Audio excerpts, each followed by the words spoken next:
अस्सलामुअलैकुम, welcome to my channel. Lecture number 2 को continue करते हैं। हाफ लेक्चर हमने लास्ट वीडियो में कवर कर लिया था, अब इसका रिमेनिंग पोर्शन हम आज की वीडियो में कवर करेंगे। नेक्स्ट टॉपिक है हमारा जी डिटर्मिनेंट ऑफ अ मैट्रिक्स। किसी भी मैट्रिक्स का अगर आपने डिटर्मिनेंट लेना है तो पहली बात तो ये माइंड में रखनी है कि हमेशा वो स्क्वायर मैट्रिक्स होगा। रेक्टेंगुलर मैट्रिक्स का डिटर्मिनेंट आप फाइंड नहीं कर सकते, ठीक है। डिटर्मिनेंट जब भी लिया जाता है हमेशा स्क्वायर मैट्रिक्स का लिया जाता है। अब डिटर्मिनेंट को लिखने का तरीका क्या होता है? फॉर एग्जांपल एक सेट ए है आपके पास जिसके एलिमेंट्स हैं A B C and D. आपने इसका डिटर्मिनेंट निकालना है। तो डिटर्मिनेंट के लिए दो तरीके हैं, या तो आप ए के साथ इस तरह दोनों साइडों पे स्ट्रेट लाइन लगा दें, या आप डी ई टी लिख के ब्रैकेट में मैट्रिक्स का नाम लिख दें। दोनों डिटर्मिनेंट को ही रिप्रेजेंट करते हैं, ठीक है। ए के साथ इस तरह से दोनों साइड पे सिंगल सिंगल लाइन लगा दें, जिसे हम मॉड भी पढ़ते हैं, ठीक है। या फिर डिटर्मिनेंट ऑफ ए इस तरह से लिखा जाता है। अब डिटर्मिनेंट निकालना है तो आपने मैट्रिक्स में जो ब्रैकेट्स होती हैं ना उनको भी रिप्लेस कर देना है इस साइन के साथ, और ये इक्वल होता है। गौर से देखें, क्रॉस मल्टीप्लाई, ये 2/2 की सिर्फ मैं बात कर रही हूँ कि जब मैट्रिक्स 2/2 का होगा तो डिटर्मिनेंट बहुत आसान है। आपने क्रॉस मल्टीप्लाई करना है, ए को डी के साथ, मेन डायगोनल पहले मल्टीप्लाई होगा, ठीक है, दरमियान में माइनस लगाना है और बी को सी से मल्टीप्लाई कर देना है। That is the determinant of matrix. ये हमने 2/2 का सीखा है। अभी हम सीखेंगे कि 3/3 का डिटर्मिनेंट कैसे निकालते हैं। ये आपके पास एक मैट्रिक्स है, इसका अगर आप ऑर्डर देखें तो 3/3 है कि 3 रोज हैं 3 कॉलम्स हैं।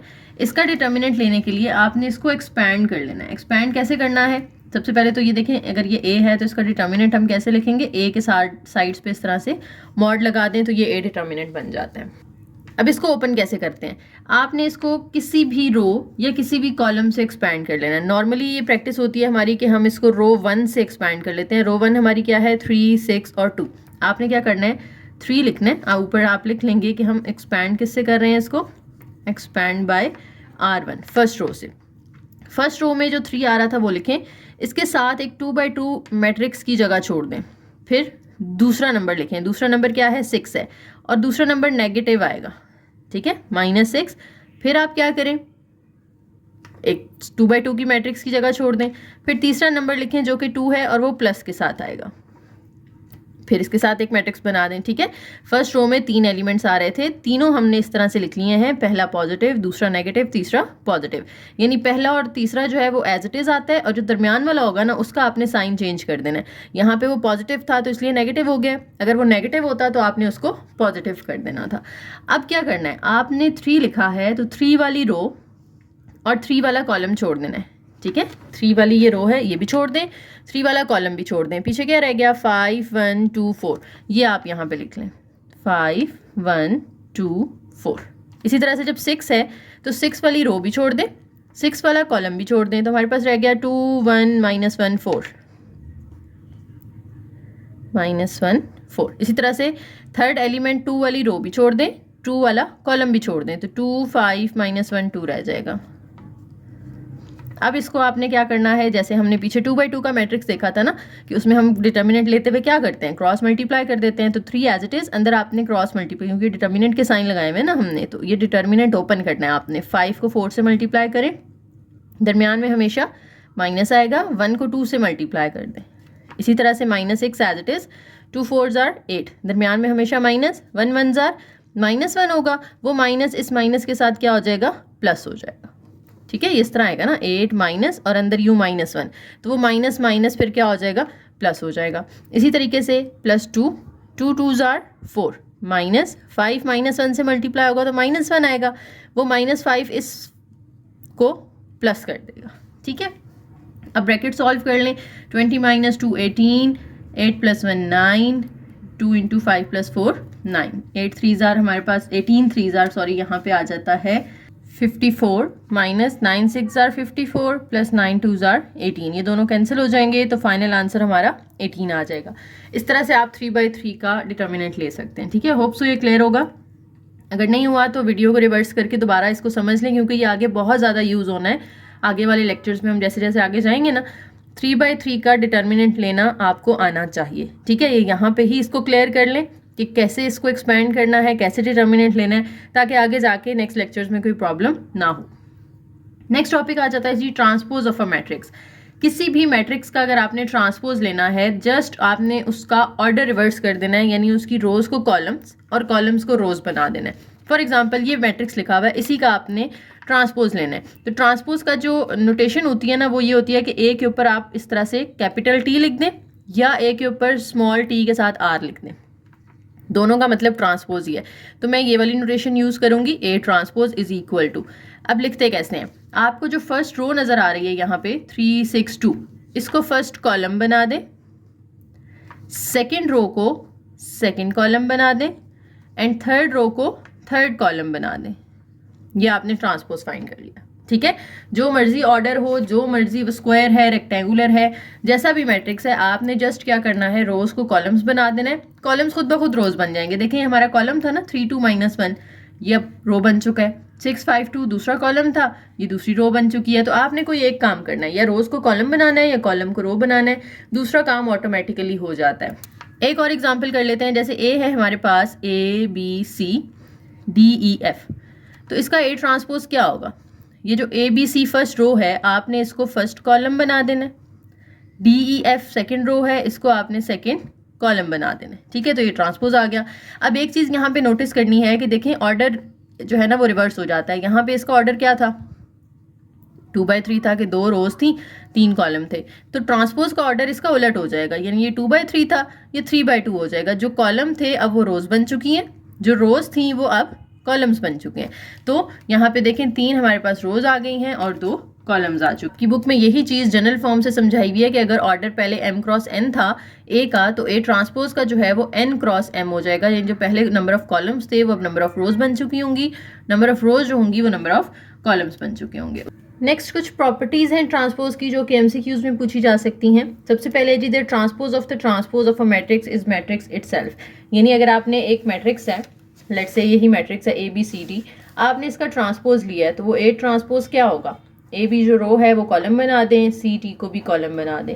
ये आप ट्रांसपोज ले चुके हैं। अब इस ट्रांसपोज का दोबारा से ट्रांसपोज ले लें, ठीक है, डबल ट्रांसपोज ले लें। तो जो AC अब रो है ये कॉलम बन जाएगा, BD जो दूसरी रो है ये दूसरा कॉलम बन जाएगा। तो आप देखें कि A ही वापस आ गया ना, कि अगर डबल ट्रांसपोज लिया जाए तो दोबारा से A ही वापस आ जाता है। तो यही बात वो बता रहे हैं कि अगर आप ट्रांसपोज का ट्रांसपोज लेते हैं तो मैट्रिक्स इटसेल्फ आपको मिल जाता है एज अ रिजल्ट, ठीक है। The transpose of a matrix times a scalar is equal to the constant times the transpose of the matrix.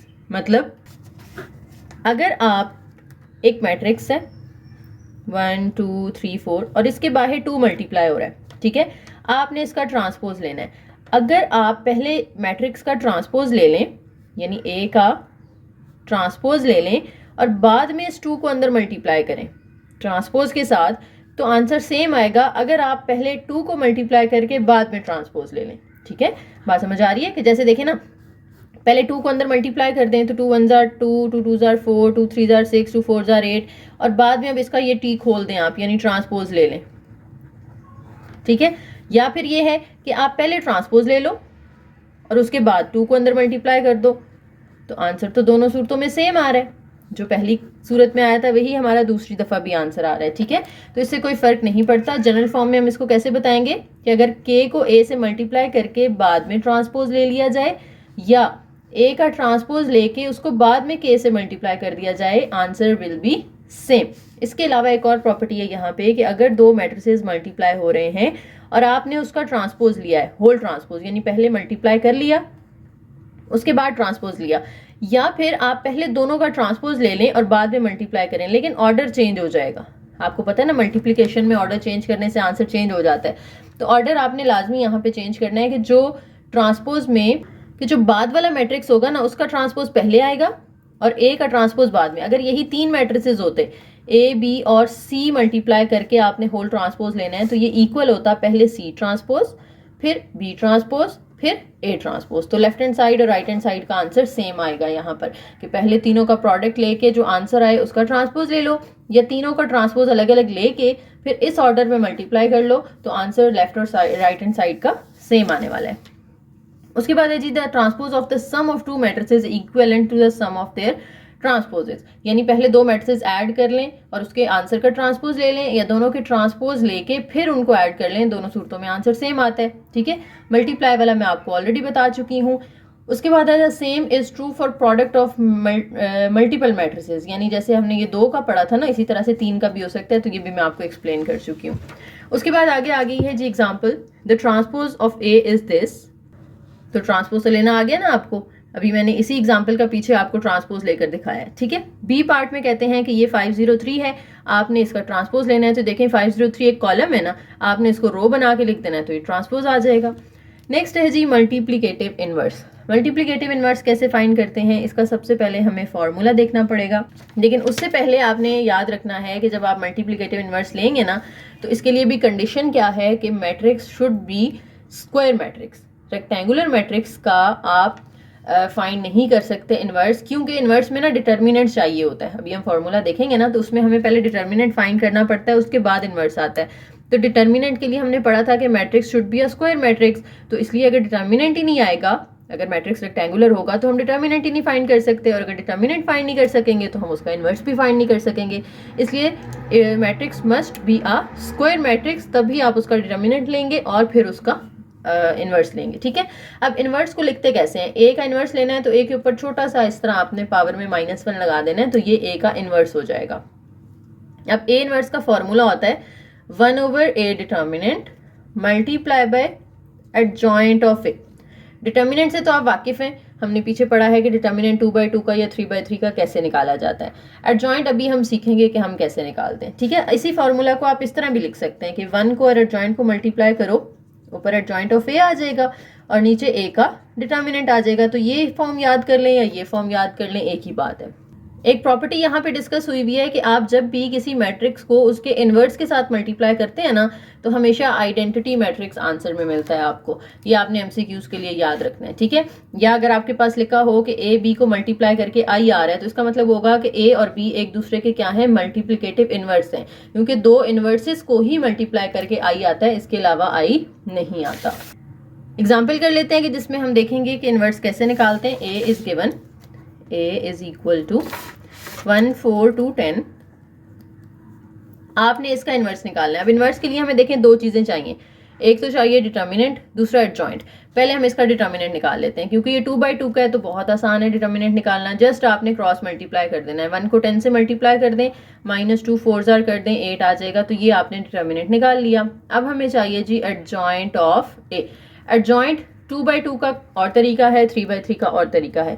2/2 में बहुत सिंपल है, फर्स्ट और लास्ट इन दोनों की पोजीशन चेंज कर देनी है आपने। 1 की जगह पे 10 लिख देना है, 10 की जगह पे 1 लिख देना है। अब बाकी जो 4 और 2 रह गए हैं, इनकी पोजीशन चेंज नहीं होगी, लेकिन इनके साइन चेंज हो जाएंगे।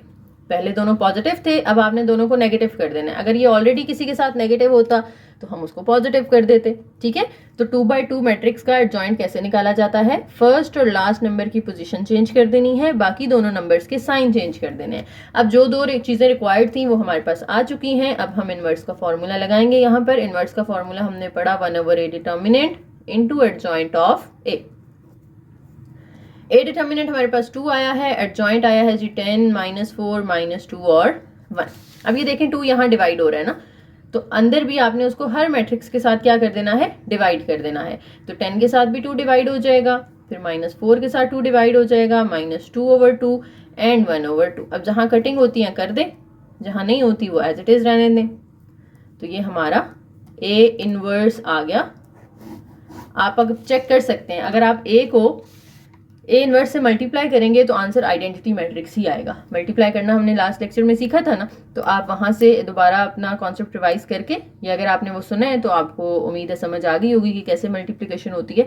आप ए और ए इनवर्स को मल्टीप्लाई करके देखें, आपका आंसर आइडेंटिटी ही आएगा। आइडेंटिटी मतलब 1001। अब क्वेश्चन इस तरह से भी आ सकता है कि आपको ए दिया हुआ है, आपने इनवर्स खुद निकालना है। ठीक है, हो सकता है वो आपको एक मैट्रिक्स ए दे दें, साथ उसका इनवर्स भी दे दें और कहें कि प्रूफ करें कि ये इसका इनवर्स है। यानी हमें चेक करना पड़ सकता है कि is the given matrix inverse of the matrix A और नॉट। तो अगर वो उसका मैट्रिक्स का इनवर्स है तो उसको मल्टीप्लाई करके आई आएगा ना, और अगर वो उसका इनवर्स नहीं है तो उन दोनों को मल्टीप्लाई करके आई नहीं आएगा। तो आपने चेकिंग के लिए यही काम करना है, ठीक है। यहाँ पे जो एग्जांपल दी है वो उन्होंने इसी तरीके से दी हुई है कि ए गिवन है, साथ में बी गिवन है, कहते हैं ये इसका मल्टीप्लिकेटिव इनवर्स है, इसको प्रूव करें। तो प्रूव करने के लिए क्या करना है, आपने दोनों को मल्टीप्लाई कर देना है। दोनों को मल्टीप्लाई करके हमें आंसर मिल रहा है identity matrix. So prove that they are the inverse of each other, ठीक है। अगर आइडेंटिटी मैट्रिक्स नहीं आता फिर हम कहते हैं कि they are not the inverses of each other. Next concept है जी singular and non singular matrices. A matrix is called singular matrix if its determinant is 0 and it is called non singular matrix if its determinant is not 0, ठीक है। आपने determinant निकाल लेना है matrix का। अब वो 2/2 का भी हमने सीख लिया है, 3/3 का भी सीख लिया है। एक्सपैंड कर लेंगे अगर अब 3/3 का होगा ना। एग्जांपल अब आपने खुद सॉल्व करनी है, मैंने पीछे आपको करवा दिया कि 3/3 का डिटर्मिनेंट कैसे लेते हैं। जैसे देखें हमने अभी की थी एग्जाम्पल, हमने एक्सपैंड किया था, डिटर्मिनेंट निकाला था, आंसर क्या आया था 18 आया था, यानी 0 नहीं आया। तो जब आंसर 0 के अलावा कुछ और आए तो हम कहते हैं ये नॉन सिंगुलर मैट्रिक्स है। ये जो हमारा मैट्रिक्स ए है ये क्या है, नॉन सिंगुलर है। लेकिन इस एग्जांपल में हमारा आंसर आ गया 0, तो हम कहेंगे the matrix A is a singular matrix, ठीक है। अब जो सिंगुलर मैट्रिक्स होता है ना उसका इनवर्स एग्जिस्ट नहीं करता। ये भी हमने इनवर्स निकालना सीखा है, तो आपको पहले डिटर्मिनेंट निकालना पड़ता है ना। यहाँ पे अगर आपका डिटर्मिनेंट आ जाए 0 तो फिर आपने आगे सॉल्व भी नहीं करना, आपने कहना है it's inverse is not possible. क्यों पॉसिबल नहीं है, क्योंकि हमने यहाँ पे देखो डिटर्मिनेंट से डिवाइड करना होता है, और अगर डिटर्मिनेंट 0 होगा तो हमें यहाँ 0 से डिवाइड करना पड़ेगा, और मैथ में तो 0 से डिवीजन पॉसिबल ही नहीं है ना, division bye 0 is not allowed. तो आप इसलिए फिर कहते हैं कि इसका इनवर्स जो है वो एग्जिस्ट नहीं करता, आप उसको सॉल्व नहीं कर सकते। तो ये एमसीक्यू के लिए याद रखना है, inverse of a singular matrix does not exist. Matrix का नॉन सिंगुलर होना जरूरी है, तभी आप उसका इनवर्स फाइंड कर सकते हैं, अदरवाइज नहीं कर सकते। नेक्स्ट टॉपिक है जी माइनर ऑफ अ मैट्रिक्स। किसी भी मैट्रिक्स का माइनर अगर आपने निकालना है तो वो कैसे निकाला जाता है। सबसे पहले मैं आपके सामने एक मैट्रिक्स लिख लेती हूँ और उसका माइनर निकाल के दिखाती हूँ, फिर इसकी हम डेफिनेशन पढ़ते हैं। देखिए जी ये मैट्रिक्स है, आपने माइनर्स इसके ना जितने एलिमेंट्स हैं उतने माइनर्स एग्जिस्ट करते हैं, ठीक है। इसके देखें 1 2 3 4 5 6 7 8 9 एलिमेंट्स हैं, तो इसके 9 माइनर्स बन सकते हैं, ठीक है। माइनर्स को रिप्रेजेंट करते हैं हम m के साथ। अब फॉर एग्जांपल मुझे इस 3 का माइनर निकालना है, तो 3 का माइनर निकालने के लिए मुझे 3 वाली रो भी छोड़ देनी है, 3 वाला कॉलम भी छोड़ देना है, ठीक है। तो पीछे जो रह जाएंगे ना वो मैंने इस तरह डिटर्मिनेंट के साइन के अंदर लिख लेने हैं। अब पीछे कौन कौन से एलिमेंट्स रह गए हैं, 1 0 ये एक रो में आ जाएंगे, 2 5 दूसरी रो में आ जाएंगे। अब इस माइनर को मुझे नाम भी देना पड़ेगा। देखो मैंने कौन कौन सी रो कट की है, पहली रो कट की है और दूसरा कॉलम कट किया है, तो यहाँ पे पहली रो दूसरा कॉलम, इस तरह 1 2 लिख देना है आपने। हमेशा पहले रो लिखनी है फिर आपने कॉलम लिखना है। तो इस माइनर का नाम है M12, ठीक है। और इसका आंसर क्या होगा, डिटर्मिनेंट कैसे खोलते हैं, क्रॉस मल्टीप्लाई करते हैं, 5 1 जार 5 माइनस 2 0 0, तो ये 5। तो इसका जो माइनर है 3 का वो क्या आ गया, 5 आ गया, ठीक है। इस तरह से आप माइनर कैलकुलेट करते हैं। एक और करके देख लेते हैं ताकि ये मजीद क्लियर हो जाए। फॉर एग्जाम्पल मुझे 1 का माइनर निकालना है, इस 1 का, ठीक है। ये -1 है, ये 1 है, मुझे 1 का माइनर निकालना है, तो मुझे 1 वाली रो भी छोड़ देनी है, इस 1 वाला कॉलम भी छोड़ देना है। तो पीछे क्या रह जाएगा, जो माइनर होगा उसमें, क्योंकि मैंने ये ग्रीन वाला देखे मैंने कट कर दिया, तो पीछे रह गया 3 -1, ये एक रो आ जाएगी, और -3 5 ये दूसरी रो आ जाएगी, और स्ट्रेट लाइन दोनों साइड पे लगा देनी है।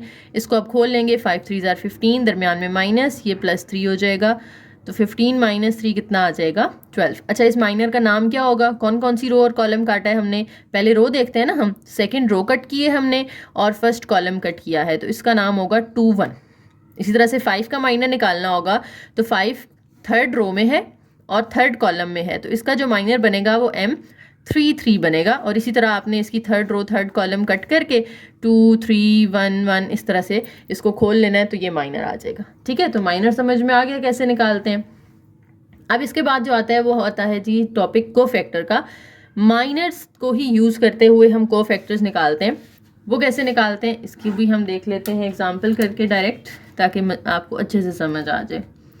यही ऊपर वाला ही मैट्रिक्स ले लेते हैं हम, 2 1 2 3 1 -3 -1 0 5, ओके, कोफैक्टर जो है वो हम C से रिप्रेजेंट करते हैं और इसको भी नाम उसी तरीके से देते हैं कि अगर आपने 2 का कोफैक्टर निकालना है तो 2 जो है वो फर्स्ट रो और फर्स्ट कॉलम में पड़ा हुआ है तो आप इसके साथ 1 1 लगा देंगे। अगर कोफैक्टर आपने फॉर एग्जांपल इस 1 का निकालना है तो ये 1 हमारा सेकंड रो सेकंड कॉलम में पड़ा हुआ है तो ये 2 2 लिख देंगे। 5 का कोफैक्टर निकालना है तो थर्ड रो थर्ड कॉलम में पड़ा हुआ है। इस तरह उसकी पोजीशन आपने देख ली है जैसे हमने इसमें देखा था, ठीक है।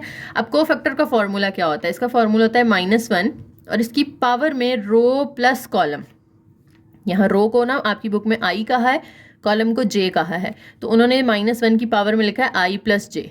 मतलब यहाँ जो रो और कॉलम आपने लिखी है वही रो और कॉलम इधर प्लस कर देनी है आपने -1 की पावर में, और साथ ही इसका माइनर आ जाएगा, 1 1 का माइनर आ जाएगा। अब माइनर हमने सीखा था ना कैसे कैलकुलेट करते हैं, तो -1 की पावर 1 + 1 तो 2 हो जाएगी। माइनर कैसे निकालेंगे? 1 1 का। 1 1 का मतलब है फर्स्ट रो और फर्स्ट कॉलम छोड़ दो, बाकी लिख लो 1 0 -3 5। अब इसको खोल लेना है आपने, ये आ जाएगा -1 का स्क्वायर तो 1 हो जाता है ना, 1 5 5 -3 0 0, क्योंकि डिटर्मिनेंट के साइन में होता है ना माइनर, तो डिटर्मिनेंट की तरह ही इसको ओपन करना है आपने। तो कोफैक्टर जो 1 1 है वो हमारा आ गया 5। इसी तरह से अगर आपने कोफैक्टर 1 2 निकालना है, एक और करके दिखा देती हूँ ना, मजीद आपको क्लैरिटी हो जाएगी इस टॉपिक की। 1 2 का मतलब है -1 की पावर में 1 और 2 को प्लस कर दो और साथ में माइनर मल्टीप्लाई कर दो 1 2 का। अब इसकी पावर तो 3 हो जाएगी। और M1 2 का माइनर से क्या मुराद है? फर्स्ट रो छोड़ दें, सेकंड कॉलम छोड़ दें। तो ये फर्स्ट रो छोड़ दी हमने, सेकंड कॉलम छोड़ दिया, पीछे रह गया 1 0 2 5 1 0 2 5। अब ऑड पावर हो तो माइनस साथ ही आता है, इनको क्रॉस मल्टीप्लाई कर दें तो ये -5 आ गया, C12। इसी तरह आप बारी बारी हर एलिमेंट का कोफैक्टर निकाल सकते हैं। जितने एलिमेंट्स हैं उतने ही कोफैक्टर्स बनते हैं एक मैट्रिक्स के, ठीक है। ओके, अब दोबारा हम इन्वर्स वाले टॉपिक पे जाएंगे। ए इन्वर्स का फॉर्मूला हमने पढ़ा था ना, 1/A determinant into adjoint of A. अच्छा, अगर तो मैट्रिक्स 2/2 है तो उसका एडजॉइंट हमने अभी सीख लिया कैसे निकालते हैं। फर्स्ट और लास्ट की पोजीशन चेंज कर देनी है, बाकी दोनों के साइन चेंज कर देने हैं। लेकिन अगर हमारा मैट्रिक्स 2/2 के बजाय 3/3 का आ जाता है, फिर क्या करते हैं? तो देखें 3/3 का आप किस तरह से इन्वर्स निकालते हैं। देखें फॉर्मूला सेम रहेगा, 1/A determinant into adjoint of A. Determinant आपको पता है 3/3 का हम कैसे निकालते हैं, लेकिन एडजॉइंट 3/3 का कैसे निकालेंगे?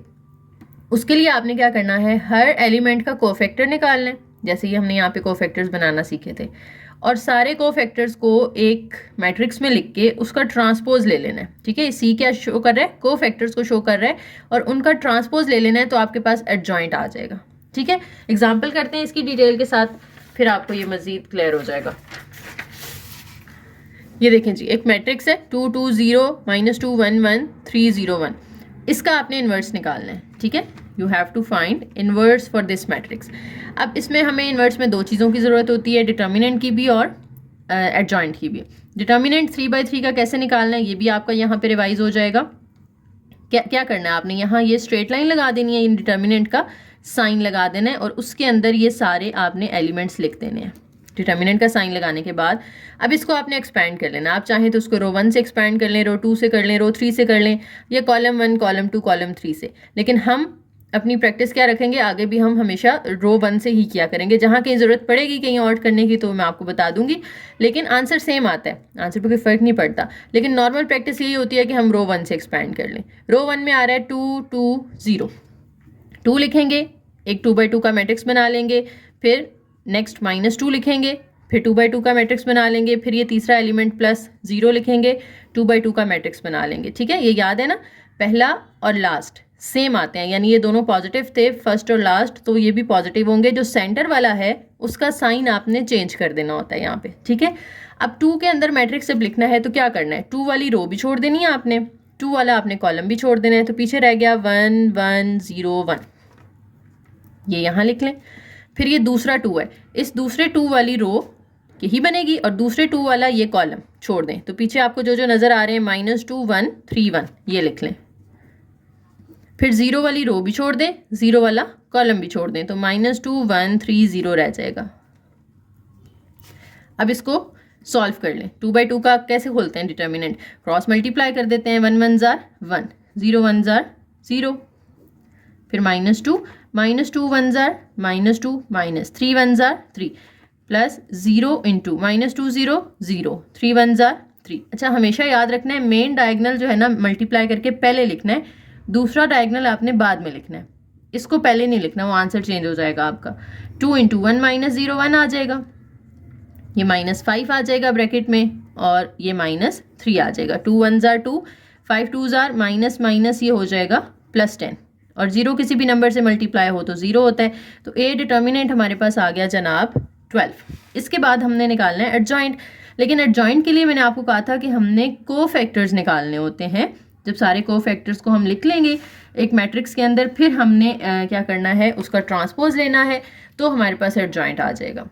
तो इसके लिए मैं सारे कोफैक्टर्स निकाल रही हूँ। देखिए हमारे पास 3 रोज हैं और 3 कॉलम्स हैं, तो कोफैक्टर्स कौन कौन से बने देंगे। पहला कोफैक्टर बनेगा 1 1, यानी फर्स्ट रो फर्स्ट कॉलम, फिर दूसरा कोफैक्टर बनेगा फर्स्ट रो सेकंड कॉलम, फिर फर्स्ट रो थर्ड कॉलम। 3 ही कॉलम है ना, तो 3 कॉलम हमने फर्स्ट रो के साथ लिख लिए। अब second row first column, second row second column, second row third column, फिर third row first column, third row second column, और थर्ड रो थर्ड कॉलम। ये सारे मैंने पहले नाम दे दिए कोफैक्टर्स के। अब हम इनकी वैल्यूज फाइंड करेंगे। देखें C11 का फॉर्मूला क्या होता है, -1, और इसकी पावर में 1 + 1 आएगा, साथ में माइनर आ जाएगा 1 1 का। 1 1 के माइनर से मुराद है फर्स्ट रो फर्स्ट कॉलम छोड़ दो, फर्स्ट रो फर्स्ट कॉलम छोड़ दे, 1 1 0 1, ये इसके अंदर लिख लेंगे आप, ठीक है। फिर C12 से क्या मुराद है, -1 की पावर में 1 + 2 कर देना है आपने, और इसके साथ माइनर मल्टीप्लाई होगा कौन सा, फर्स्ट रो सेकंड कॉलम छोड़ देना आपने, फर्स्ट रो छोड़ दें सेकंड कॉलम छोड़ दें, तो -2 1 3 1, -2 1 3 1, ठीक है। उसके बाद है जी 1 3, -1 की पावर में 1 और 3 को प्लस कर लेना है आपने, और फर्स्ट रो थर्ड कॉलम छोड़ देना है, फर्स्ट रो भी छोड़ देनी है, इधर से ये थर्ड कॉलम भी छोड़ देना है, तो पीछे रह गए -2 1 3 0, ठीक है। इसी तरह से यहाँ पे -1 की पावर में 2 + 1 आएगा, ये लिख लें।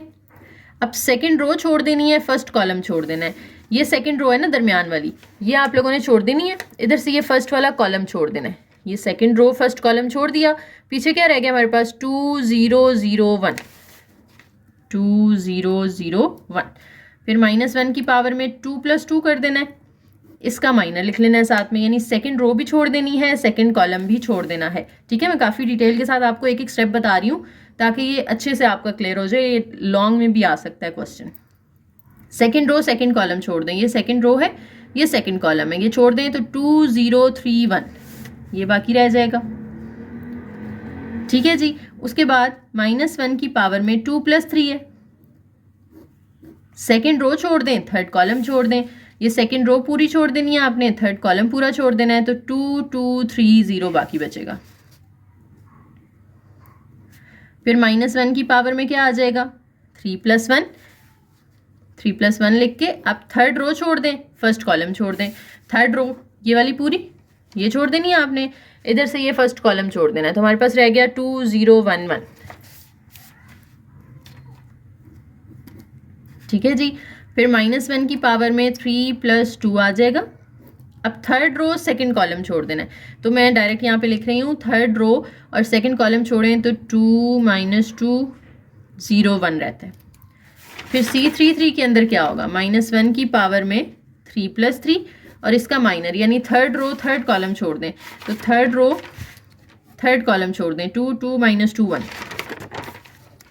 2 2 -2 1। अब इनको सॉल्व भी कर लेना है हमने बारी बारी। देखें -1 की पावर में 1 + 1 2 आ जाएगा, इनको क्रॉस मल्टीप्लाई करें 1 - 0, इसका आंसर क्या होगा, इवन पावर है तो माइनस तो ख़त्म हो जाएगा, सिर्फ ये रह जाएगा 1, ये इसका आंसर आ गया पहले कोफैक्टर का। C12 का आंसर क्या आएगा, -1 की पावर आएगी 3 और साथ मल्टीप्लाई क्या होगा, -2 1 से मल्टीप्लाई होगा -2, दरमियान में -3 1 * 3, ये -5 आएगा और इसका भी माइनस आएगा ना साथ, क्योंकि ऑड पावर आ रही है, तो इसका माइनस इस -5 से मल्टीप्लाई होके उसको +5 कर देगा। फिर -1 की पावर में 3 + 1 4 आ रहा है, यहाँ पे -2 0 से मल्टीप्लाई करें, 3 1 जार 3, इवन पावर है तो माइनस तो ख़त्म हो जाएगा, सिर्फ ये ब्रैकेट का आंसर जो -3 है ये आ जाएगा। फिर इधर ऑड पावर आ रही है, -1 की पावर 3, 2 1 जार 2 -0, ऑड पावर है तो ये माइनस आएगा, इसका आंसर आएगा 2। 2 जब इस माइनस से मल्टीप्लाई होगा तो वो -2 आ जाएगा। इसी तरह आपने सारे सॉल्व कर लेने हैं बारी बारी। देखिए जी, मैंने सबके आंसर्स लिख लिए हैं। अब हमने लिखना है इसके कोफैक्टर का एक मैट्रिक्स, ठीक है। ये मैं यहाँ पे सामने पेज रख के लिख रही हूँ ताकि साथ साथ आंसर्स नज़र आते रहें। निकालना हमने क्या है, इन्वर्स निकालना है ना, डिटर्मिनेंट और एडजॉइंट चाहिए। डिटर्मिनेंट हम ऑलरेडी कर चुके हैं, अब हम इधर ही फॉर्मूला लिख लेते हैं इसका, A inverse is equal to 1/A determinant into यहाँ पे क्या आता है एडजॉइंट ऑफ A, या 3/3 का है तो आप CIJ लिख लें, यानी कोफैक्टर्स और उनका ट्रांसपोज लेना है। अब 1/A डिटर्मिनेंट लिखना है। A डिटर्मिनेंट हमारा इसका कितना आया था, 12 आया था ना, तो वो यहाँ पे लिख लेंगे हम, और इधर कोफैक्टर्स आएंगे। देखें 1 1 का कोफैक्टर आया था 1, यानी फर्स्ट रो फर्स्ट कॉलम में आपने आंसर 1 लिखना है, उसी पोजीशन पे लिखना है, ठीक है। यहाँ 1 आ जाएगा। फिर फर्स्ट रो के सेकंड कॉलम में आपने इसका आंसर लिख देना है जो कि 5 आया था। फिर फर्स्ट रो के ही थर्ड कॉलम में आपने इसका आंसर -3 लिख देना है। अब फिर सेकंड रो शुरू हो जाएगी। सेकंड रो के फर्स्ट कॉलम में लिखना है आपने -2, सेकंड रो के सेकंड कॉलम में आपने 2 लिखना है, सेकंड रो के थर्ड कॉलम में आपने 6 लिखना है। फिर थर्ड रो के फर्स्ट कॉलम में आपने इनके आंसर देखें, थर्ड रो के फर्स्ट कॉलम में इसका आंसर 2 आ जाएगा। फिर थर्ड रो के सेकंड कॉलम में -2 आ जाएगा, थर्ड रो के थर्ड कॉलम में 6 आ जाएगा, और इनका अब लेना है हमने ट्रांसपोज, तो 1/12, और इनका ट्रांसपोज लेंगे तो क्या होगा, जो फर्स्ट रो है वो कॉलम बन जाएगी, सेकंड रो सेकंड कॉलम बना दें, थर्ड रो को थर्ड कॉलम बना दें। ये अब 12 बारी बारी आपने अंदर सबके साथ डिवाइड कर देना है, तो A inverse is equal to 1 के साथ 12 डिवाइड होगा 1/12, 2 के साथ 12 डिवाइड होगा तो मैं डायरेक्ट कटिंग करके आंसर लिख रही हूँ 1/6 आ जाएगा, इसके साथ भी 1/6 आ जाएगा, 5 के साथ उसकी कटिंग नहीं होती है, 2 के साथ 1/6, फिर -1/6, इसके साथ -1/4 आ जाएगा, फिर ये 1/2 आ जाएगा, ये भी 1/2। तो ये देखें हमने A इनवर्स निकाल लिया 3/3 मैट्रिक्स का, ठीक है। लॉन्ग क्वेश्चन था काफ़ी, उम्मीद है मुझे कि ये आप लोगों को अच्छे से समझ आ गया होगा। इस तरीके से हम निकालते हैं जनाब 3/3 का इनवर्स, ठीक है। अब इसमें मजीद आपको 2/2 की भी कुछ एग्जांपल्स दी हुई हैं ऊपर, तो ये आप लोगों ने खुद देख लेनी है। 2/2 का मैंने पीछे सिखा दिया था ना कैसे निकालना है। इसका आपने डिटर्मिनेंट लेना है, जब डिटर्मिनेंट ले लेंगे तो आपने फॉर्मूला लगाना है 1/A determinant into adjoint of A, ठीक है। अब एडजॉइंट कैसे निकालते हैं, फर्स्ट और लास्ट की पोजीशन चेंज कर देनी है, बाकी दोनों के साइन चेंज कर दिए हमने। जब आपने इनको 2 को अंदर सबसे डिवाइड किया तो ये आपके पास इनवर्स का आंसर आ गया, ठीक है। अब चेकिंग का वो कहें तो आपने करनी है, नहीं कहें तो आपने नहीं करनी। चेकिंग क्या है कि आप A को A इनवर्स से मल्टीप्लाई करो, A क्वेश्चन में दिया हुआ था, A इनवर्स आपने फाइंड किया, दोनों को मल्टीप्लाई करो तो आंसर I आना चाहिए, ठीक है। ऑर्डर चेंज भी कर सकते हैं कि पहले A था फिर A इनवर्स था, अगर आप पहले A इनवर्स रख के फिर A से मल्टीप्लाई करते हो तो भी आपका आंसर सेम ही आएगा, कोई फर्क नहीं पड़ता उस पर। नेक्स्ट एग्जांपल में इसी तरीके से एक मैट्रिक्स दिया हुआ है, कहते हैं इसका भी मल्टीप्लिकेटिव इनवर्स फाइंड करके दिखाएं, लेकिन जब हमने इसका डिटर्मिनेंट लिया तो वो आ गया 0, और मैं पीछे एक्सप्लेन कर चुकी हूँ कि जब डिटर्मिनेंट 0 आता है तो फिर हम उसका इनवर्स फाइंड नहीं कर सकते हैं। अगली जो एग्जाम्पल 10 है ये वही है जो हमने अभी सॉल्व कर लिया है डिटेल के साथ। अब लास्ट 2 टॉपिक्स हमारे इस लेक्चर के आगे हैं जी, derivative of a matrix and integral of a matrix. Simple अल्फाज में बताऊँ तो किसी मैट्रिक्स का जब डेरिवेटिव लेना होगा ना आपने, तो उसके हर एलिमेंट का अलग अलग डेरिवेटिव ले लेना है बस। इसी तरह अगर आपको किसी मैट्रिक्स की इंटीग्रेशन फाइंड करनी है तो आपने उस मैट्रिक्स के हर एलिमेंट को बारी बारी इंटीग्रेट कर लेना है, तो आपका आंसर आ जाएगा। अब इसकी नोटेशन देख लें कि अगर आपके पास एक मैट्रिक्स A है जिसमें वेरिएबल फॉर एग्जांपल T है, आपका वेरिएबल X हो सकता है, Y हो सकता है, कुछ भी हो सकता है, ठीक है। यहाँ पे अगर वेरिएबल T है तो आपने क्या करना है, उसकी जो एंट्रीज है ना अंदर A की फॉर्म में, उस हर एंट्री के साथ d/dt लगा देना है, यानी डेरिवेटिव ले लेना है। अगर उस वेरिएबल x होगा तो d/dx लगा देंगे। और डेरिवेटिव को रिप्रेजेंट कैसे करते हैं, a डैश के साथ, जैसे हमने कैलकुलस 1 में कैलकुलस 2 में पढ़ा था ना, फंक्शन का डेरिवेटिव होता है f डैश, तो मैट्रिक्स का डेरिवेटिव a डैश होगा, जो भी मैट्रिक्स का नाम है उसके ऊपर आपने डैश लगा देना है। इसी तरह से इंटीग्रल फाइंड करना है जब आपने, तो वेरिएबल जो भी है एस है फॉर एग्जांपल तो साथ में डी एस आ जाएगा, अगर यहाँ टी है तो डी टी आ जाएगा, अगर यहाँ एक्स है तो डी एक्स आ जाएगा, और साथ में आपने इंटीग्रेशन का साइन, इसकी लोअर लिमिट साथ में अपर लिमिट आपको क्वेश्चन में दी होती है वो आपने पुट करनी है, और हर एलिमेंट का अलग अलग इंटीग्रल आपने फाइंड कर लेना है। एग्जाम्पल दी हुई है नेक्स्ट, कहते हैं जनाब एक मैट्रिक्स है, आपने इसका डेरिवेटिव भी निकाल के दिखाना है। एक्स ऑफ टी जो है वो इक्वल है साइन 2t ई पावर 3t और 8t minus 1।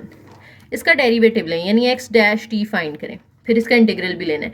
X dash T में मैंने आपको बताया था आपने हर एलिमेंट का डेरिवेटिव यानी डी बाई डी टी पहले एलिमेंट के साथ भी, साइन 2t के साथ, D by D T E power 3t के साथ, D by D T 8t minus 1 के साथ। ठीक है, अब ये डेरिवेटिव्स मैं सारे रिपीट नहीं करूंगी, लेक्चर इसके ऑलरेडी बड़े लंबे हैं, तो ये आप लोगों ने मुझे उम्मीद है कि पहले याद रखा होगा हमने कैलकुलस 1-2 में जो पढ़ा था। नहीं तो आप वो वाले लेक्चर्स को थोड़े बहुत रिवीजन कर लें ताकि आपको बेसिक ये डेरिवेटिव्स वगैरह याद हो जाए। ठीक है, यहाँ पे मैं अगर बताऊंगी सारे तो बहुत बहुत लंबा लेक्चर हो जाएगा। अच्छा जी, साइन का डेरिवेटिव लेना है आपने, तो साइन का डेरिवेटिव क्या होता है? साइन का डेरिवेटिव होता है कॉस, साथ जो एंगल है वो एज इट इज आ जाएगा, और फिर इस एंगल का अलग से डेरिवेटिव लेना होता है। ट्रिग्नोमेट्रिक फंक्शन में साइन का डेरिवेटिव तो हो गया ना कॉस, अब 2t का अलग से डेरिवेटिव लेना है तो वो 2 आ जाएगा, इसके साथ मल्टीप्लाई कर दो। इसी तरह से e पावर 3t का डेरिवेटिव e पावर 3t ही होता है, पावर का अलग से डेरिवेटिव लेंगे तो वो 3 आ जाएगा। यहाँ पे 8 एज इट इज, t का डेरिवेटिव 1 हो जाएगा ना क्योंकि विद रिस्पेक्ट टू t हो रही है, तो 8 इंटू 1 क्या आएगा 8, और 1 का डेरिवेटिव तो 0 होता है, कोई भी कांस्टेंट हो उसका डेरिवेटिव 0 होता था ना, तो ये हमारा x डैश t का आंसर आ गया।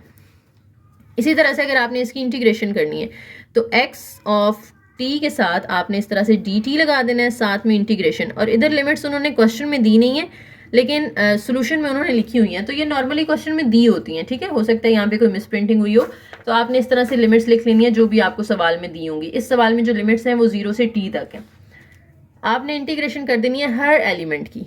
ठीक है, इंटीग्रल 0 से t तक आपने साइन 2t का ले लेना है, इसके साथ भी dt लगा दें, फिर इंटीग्रल 0 से t तक आपने e पावर 3t का ले लेना है, इसके साथ भी dt लगा दें। इंटीग्रल 0 से t तक आपने 8t माइनस 1 का लेना है, इसके साथ भी dt लगा दें। ठीक है, अब इंटीग्रेशन कैसे करते थे हम? साइन की इंटीग्रेशन होती थी minus cos 2t as it is, और फिर इस एंगल का जो डेरिवेटिव है उससे डिवाइड करते थे। डेरिवेटिव में हम एंगल के डेरिवेटिव से मल्टीप्लाई करते थे, यहाँ हम 2t का डेरिवेटिव 2 होता है ना, उससे डिवाइड करेंगे। फर्स्ट का डेरिवेटिव आ गया, अब इसमें लिमिट्स भी आपने पुट कर देनी है 0 से t तक, वो भी हम साइड पे लिखेंगे, नेक्स्ट स्टेप में हम पुट कर देंगे। e पावर 3t का डेरिवेटिव क्या होगा? e power 3t as it is, और फिर पावर का जो डेरिवेटिव होगा उससे आपने डिवाइड कर देना है। e पावर 3t का डेरिवेटिव भी वही होता है, इंटीग्रेशन भी वही होती है।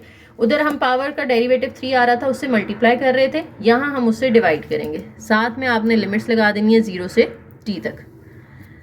फिर तीसरे का ले लें derivative integration 8 as it is, t की इंटीग्रेशन हो जाएगी t स्क्वायर बाई 2 माइनस 1 की इंटीग्रेशन हो जाएगी t, और इसमें भी आपने लिमिट्स लगा देनी है 0 से t तक। अब आप लिमिट्स पुट कर दें, मैं रफ में पुट करके यहाँ डायरेक्ट आंसर लिख रही हूँ वरना ये काफ़ी लंबा हो जाएगा।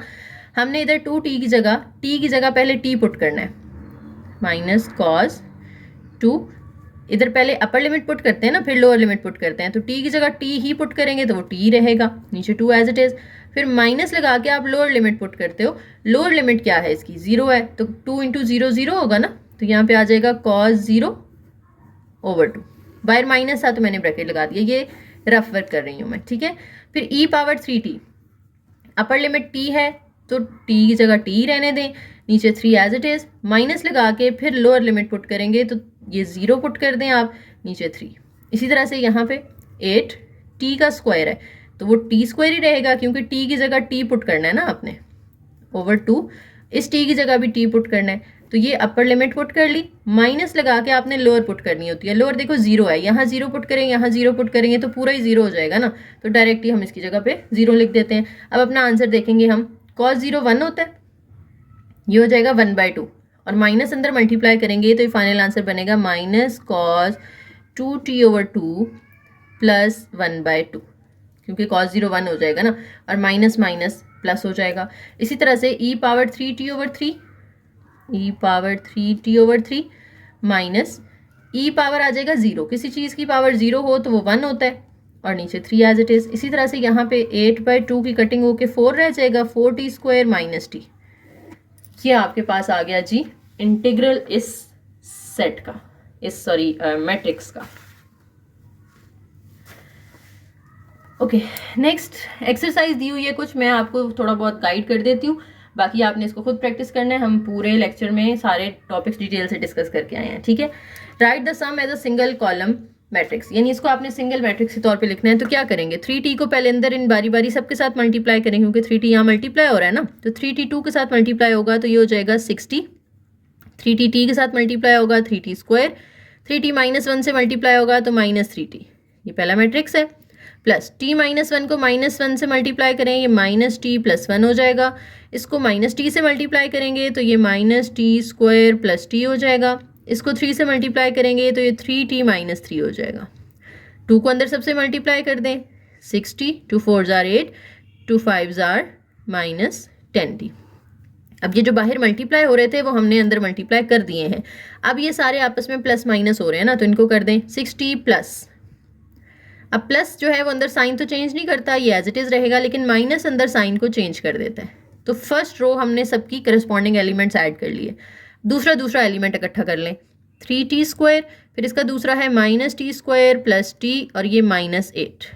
फिर तीसरा एलिमेंट इसका है -3t, इसका तीसरा एलिमेंट है +3t - 3, इसका तीसरा एलिमेंट है -10t। तो फाइनल आंसर हमारा क्या बनेगा, 6t - 6t से कैंसिल, तो ये -t+1 यानी 1 - t रह जाएगा। 3t² में से t² माइनस कर दें, 2t² + t -8, फिर 3t + 3t, ये तो हो गए कैंसिल, पीछे रह गया -3 - 10t।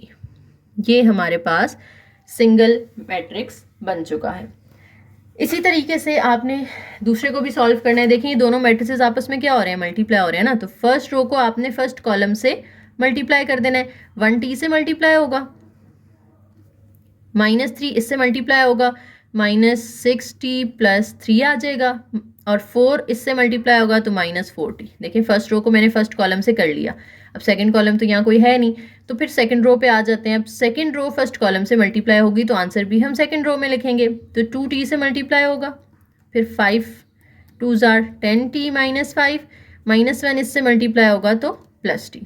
फिर थर्ड रो को आपने थर्ड कॉलम से, इससे फर्स्ट कॉलम से करना है, 0t से मल्टीप्लाई होगा, फिर -4 दूसरे वाले से मल्टीप्लाई होगा तो -4 2s are 8t + 4 आ जाएगा, -2 इससे मल्टीप्लाई होगा तो ये +2t हो जाएगा। मल्टीप्लाई कर लिया। आगे वाले दोनों आपने अभी फ़िलहाल ऐसे ही रहने देने हैं, क्योंकि उनके बाहर कुछ भी नहीं है जो मल्टीप्लाई हो रहा हो, ठीक है। अब आपने मज़ीद इसको सिंप्लीफाई कर लेना है बस, कि t वाले आपस में ऐड कर लो, कांस्टेंट वैसे ही रहने देंगे, यहाँ भी t वाले 3 है आपस में ऐड हो जाएंगे, यहाँ भी t वाले आपस में ऐड हो जाएंगे। फिर देखो ये उसी तरीके से बन गया ना, पहला और दूसरा प्लस हो रहा है, तीसरा माइनस, तो इसका पहला और इसका पहला इकट्ठा कर लेना है, फिर इनका दूसरा इकट्ठा कर लेना है, तीसरा इकट्ठा कर लेना है। इस तरह से आंसर आ जाएगा। नेक्स्ट आपको कह रहे हैं determine whether the given matrix is singular और नॉन सिंगुलर, बताना है कि सिंगुलर है या नहीं। तो आप इनका डिटर्मिनेंट लेंगे, यानी एक्सपैंड करेंगे ना, जैसे हमने ये वाली अभी एग्जांपल की थी, इसमें हमने डिटर्मिनेंट एक्सपैंड किया था, ठीक है। तो अगर आंसर यहाँ 0 आ गया तो आप कहोगे कि ये सिंगुलर है, इसका इन्वर्स पॉसिबल नहीं है। लेकिन अगर 0 ना आया तो फिर आपने इसका इन्वर्स फाइंड करके दिखाना है। कैसे फाइंड करना है, जैसे हमने ये किया था अभी, सारे कोफैक्टर्स निकाल लेने, कोफैक्टर्स निकाल के फिर उनको क्या करना है आपने जनाब, फॉर्मूला में पुट करके उनका ट्रांसपोज लेना है। नंबर जो भी यहाँ डिटर्मिनेंट का डिवाइड हो रहा होगा अंदर जाके आपने सबसे डिवाइड करना है, तो इन्वर्स आ जाएगा। नेक्स्ट है जी डेरिवेटिव निकालना है आपने इसका। तो sin 2t का डेरिवेटिव क्या होगा, cos 2t, और साथ 2 से मल्टीप्लाई करेंगे, वो 2 इस 2 से कैंसिल हो जाएगा, ठीक है। इसी तरीके से आपने इसका भी सबका डेरिवेटिव ले लेने बारी बारी। 6 वाले में कहते हैं कि आपने a गिवन है, इंटीग्रल फाइंड करना है। इंटीग्रल 2 दफ़ा फाइंड करना है, यानी इंटीग्रेशन करनी है, हर किसी की बारी बारी इंटीग्रेशन कर देंगे ना। इसकी इंटीग्रेशन हो जाएगी e⁴t/4, इसकी हो जाएगी sin πt/π, इसकी 2t²/2, इसकी 3³ -t, ठीक है। ये इंटीग्रेशन मैंने बता दिया आपको। अब उसके अंदर आपने फिर अपर और लोअर लिमिट भी पुट करनी है। ये फर्स्ट पार्ट है और ये सेकंड पार्ट है। फर्स्ट पार्ट के अंदर अपर लिमिट है 2 और लोअर लिमिट है 0। तो जैसे मैंने इसमें ऊपर अपर लिमिट पुट की थी ना, यहाँ पे t और लोअर लिमिट 0, इसी तरह आपने अपर लिमिट में जहाँ 2 पुट कर देना है जहाँ जहाँ टी आ रहा होगा, फिर माइनस लगा के 0 पुट कर देना है, फिर 2 की बजाय यहाँ पे टी दिया हुआ है तो सेम जो इंटीग्रेशन आई होगी आपकी उसमें जहाँ जहाँ आपने 2 पुट किया था उसके बजाय आपने टी पुट कर देना है। तो ये 2 पार्ट्स हैं, आपने उसी तरीके से सॉल्व करने हैं। नेक्स्ट फिर इंटीग्रेशन दी हुई है, इसकी इंटीग्रेशन मैं आपको वर्बली बता देती हूँ। 6t²/2 होगी, इसकी 2t हो जाएगी, इसकी जो है ये ln t हो जाएगी यानी natural log of t। 1/x की इंटीग्रेशन log x होती थी ना, ln x नेचुरल लॉग, तो यहाँ पे 1/t है तो वो ln t हो जाएगा। फिर 4t की क्या होगी, 4t²/2। अब उसमें आपने अपर लिमिट और लोअर लिमिट्स पुट करके रफ में तो अपना आंसर बस यहाँ पे दे देना है, ठीक है। तो ये आपका लेक्चर 2 जो है वो कंप्लीट हो गया है फाइनली। कोई चीज़ समझ नहीं आई या कुछ पूछना है, कोई कन्फ्यूजन है तो आप लोग कमेंट सेक्शन में पूछ सकते हैं। वीडियो पसंद आई हो तो लाइक करें, शेयर करें, कमेंट करें और चैनल को ज़रूर सब्सक्राइब करके जाइएगा। थैंक यू, अल्लाह हाफिज़।